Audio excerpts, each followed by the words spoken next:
नमस्कार दोस्तों। Narendra Modi versus Rahul Gandhi versus Arvind Kejriwal. आज हम इन तीनों के बारे में बात करेंगे कि कौन इन सबसे बेस्ट है। और मैं आपको गारंटी देता हूं कि वीडियो के आखिर तक जाते जाते आप खुद सजेस्ट कर लोगे कि इन तीनों में से बेस्ट कौन है और हमें अपना सही मतदान किसे देना है। तो चलिए शुरू करते हैं। सबसे पहले हम राहुल गांधी के बारे में बात करना चाहेंगे। राहुल गांधी कांग्रेस पार्टी के अध्यक्ष हैं। कांग्रेस पार्टी 2009 के अंदर जिन्होंने कांग्रेस पार्टी की सीट हासिल की पीएम मोदी के, जो कि लोकसभा में भारी वोटों से जिताया गया, पर दोबारा 5 साल बाद में चुनाव के बाद में उन्हें दोबारा सीट नहीं मिली। राहुल गांधी कांग्रेस पार्टी के नेता है। अभी उन्होंने हरियाणा और पंजाब जैसे राज्यों के अंदर जाके किसानों के ऋण माफ़ करने और उन्हें बीज प्रदान किए फ्री मुफ्त, और हर साल हर किसान के खाते में पैसे आएंगे। क्या राहुल गांधी सही कह रहे हैं? क्या राहुल गांधी को वोट देना चाहिए? चलिए तो शुरू करते हैं। 2024 के चुनाव के अंदर घर घर जाकर काफ़ी मज़दूरों की सहायता की है और आप इन वीडियोस को देख सकते हैं। ये ऐसे काफ़ी किसानों के पास गए, कई पत्थर उठाए, कई झाड़ू लगाई, कई फल उठाए और कई प्याज और मिर्च के साथ रोटी खाई। चुनाव परिणाम 2024 के बाद में राहुल गांधी को शेयर मार्केट के अंदर बीजेपी ने कांग्रेस की अवहेलना करते हुए यह कहा है कि कांग्रेस पार्टी के अध्यक्ष राहुल गांधी ने निवेशकों के अंदर डर पैदा किया है शेयर मार्केट के अंदर।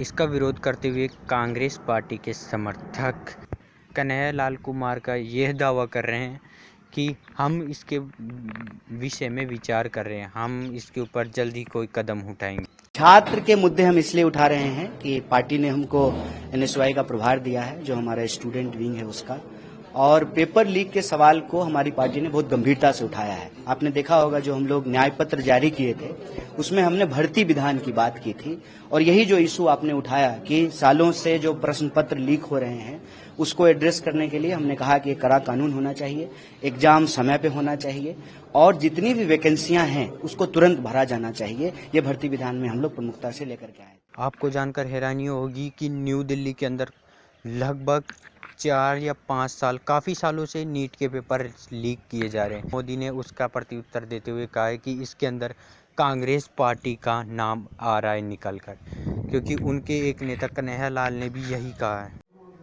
चलिए तो दोस्तों, वीडियो को आगे बढ़ाते हुए अब हम अरविंद केजरीवाल की ओर बढ़ते हैं।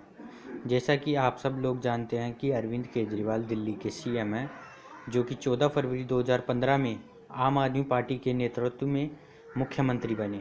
अरविंद केजरीवाल राजधानी के अंदर बैठते हैं, इसलिए इनके पास कुछ विशेष पावर्स हैं।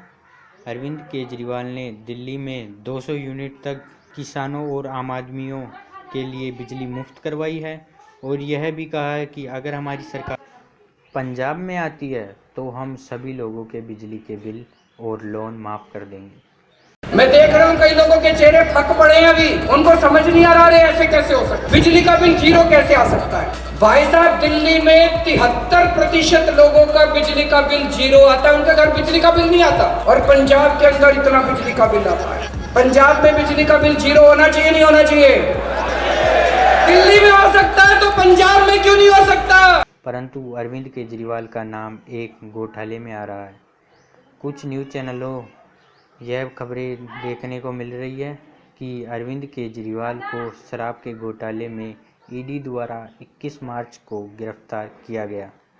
बीजेपी के नेता अमित शाह का यह कहना है कि अरविंद केजरीवाल ने इजराइल जैसे देशों से खुफिया आर्मी की मांग की। टाइम पर वो इन्वेस्टिगेशन कोऑपरेट करते तो चुनाव के पहले चले जाते। जाना तय था। नहीं, वो तो उन्होंने भ्रष्टाचार किया है इसलिए जाना था।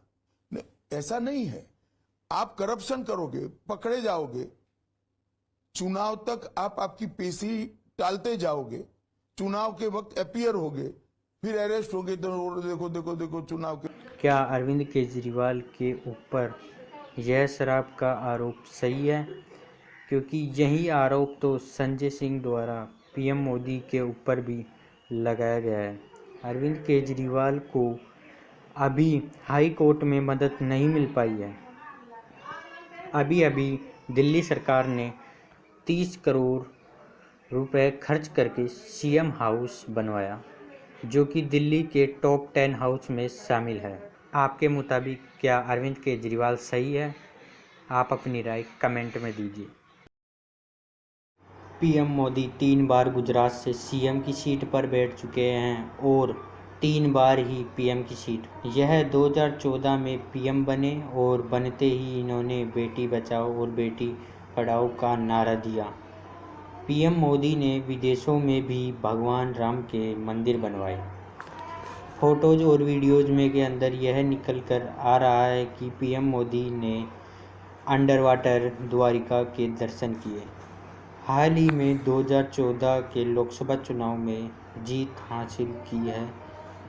न्यूज़ चैनल्स के मुताबिक यह बताया जा रहा है कि पीएम मोदी की यह अब तक की सबसे छोटी जीत है।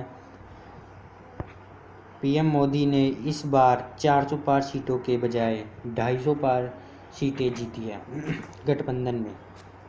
मैं आपको पीएम मोदी के ऊपर लगे शराब घोटाले के बारे में तो बता ही चुका हूँ, जो कि संजय सिंह द्वारा लगाया गया था। पीएम मोदी ने हाल ही में दूसरे देशों से अच्छे संबंध बनाने की कोशिश की है। कुछ ही सालों में पीएम मोदी ने सभी राशन कार्ड वाले लोगों में अन्न वितरण कर रहे हैं, कुछ सालों से ही। परंतु पीएम मोदी के ऊपर काफ़ी सारे आरोप भी सामने निकल कर आ रहे हैं। एक तरफ पीएम मोदी ने चंद्रयान की सफलता की बात निकल कर आ रही है, तो दूसरी तरफ अडानी जैसे बिजनेसमैन्स के घटिया क्वालिटी के कोयले को 3 गुना भाव में बेचने की खबर आ रही है। काफ़ी लोगों का चंद्रयान 3 के बारे में यह भी कहना है कि भारत में 30% जनसंख्या बेरोजगार बैठी है। इसमें से आधे लोगों को मांग कर खाना पड़ रहा है और यहाँ करोड़ों रुपए खर्च करके चांद पर जाया जा रहा है। आपकी राय में क्या सही है और कौन सही है, कमेंट में ज़रूर बताएं। मिलते हैं एक और नई वीडियो में, जब तक के लिए कमेंट करिए।